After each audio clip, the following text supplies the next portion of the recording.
Remarkably, after the leak of that videotape of Donald Trump boasting of being able to grab the genitals of any woman he wants because as a star, quote, you can do anything, some of his most stalwart defenders are leaders of the religious right. Ralph Reed, chairman of the Faith and Freedom Coalition and a member of Trump's religious advisory board, said in a statement, quote, people of faith are voting on issues like who will protect unborn life, defund Planned Parenthood, defend religious liberty. I think a 10-year-old tape of a private conversation with a TV talk show host ranks pretty low on their hierarchy of concerns. Other conservative Christians, such as Tony Perkins, Gary Bauer, Dr. James Dobson, and Jerry Falwell Jr., also still on board. But some other evangelical leaders, well, they have a different take. Joining me now is Dr. Russell Moore of the Southern Baptist Convention. Dr. Moore, thanks so much for joining me. Good to see you again. Good to be with you. I'm not drinking yet, Jake, but I can't say I'm not tempted. So, Dr. Moore, help us make sense of this. Is it enough for you that Trump says he agrees with you on policies such as opposing abortion and religious liberty, despite what you hear on the tape and the life he has lived? What I'm concerned about is the reputation of evangelical Christianity and the credibility of the Church of Jesus Christ right now. When people who previously told us character matters are now just waving away really serious and shocking character issues as though they don't matter at all. I mean, we've had issues where for over a year now, African American and Hispanic evangelicals have been alarmed and concerned about why are our leaders not taking these things seriously.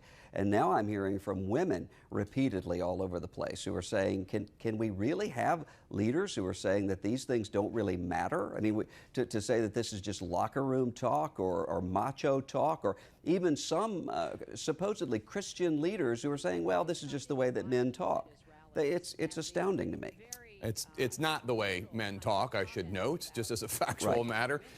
So why do you think it is? Why are Ralph Reed and Jerry Falwell Jr., et cetera, so strongly supporting Trump despite this horrific tape and the other issues you raise? Well, convictional evangelicals who are pro-life and pro-family know that Hillary Clinton's not with us, and we can't go in that direction and in that way. But that doesn't mean that we have to follow another way that is also reckless and horrible. And I think what we're seeing right now is a divide in evangelical Christianity that wasn't created by 2016, but is highlighted and shown by 2016. And a lot of the old guard going back to the same tactics of the 1990s, I think it's just leaving a wreckage of cynicism in its wake. And it's going to take us longer to recover from this year than it took us to recover from the scandals of the TV evangelists in the 1980s, I'm afraid. Because the very credibility of what it means to stand up and say, we believe in objective truth, for instance. Many of the people who have warned us for years about situational ethics and moral relativism are now asking us to practice it. And it's really heartbreaking to me. Dr. Moore, one of the things that's so interesting, and I don't know if this has struck you as well, so many leaders of the Church of Jesus Christ of Latter-day Saints, so many Mormon leaders are practicing what they preach. Mitt Romney, the governor of Utah, Congresswoman Mia Love, the Deseret News, strongly condemning what Donald Trump stands for, saying this is not what we represent. Obviously, still also very strongly opposed to Hillary Clinton. When did Mormon leaders become stronger in terms of faith for the teachings of Jesus Christ than Christian leaders?